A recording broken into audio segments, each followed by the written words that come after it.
Self-service is the new and improved online student services tool at Thomas Edison State University.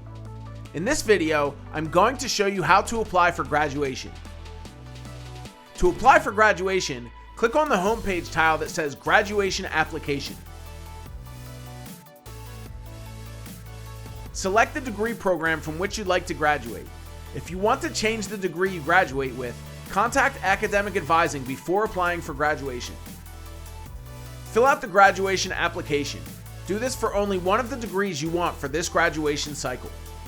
For additional degrees, secondaries of study, or certificates only, go to the main graduation application page and follow the links at the top of the screen.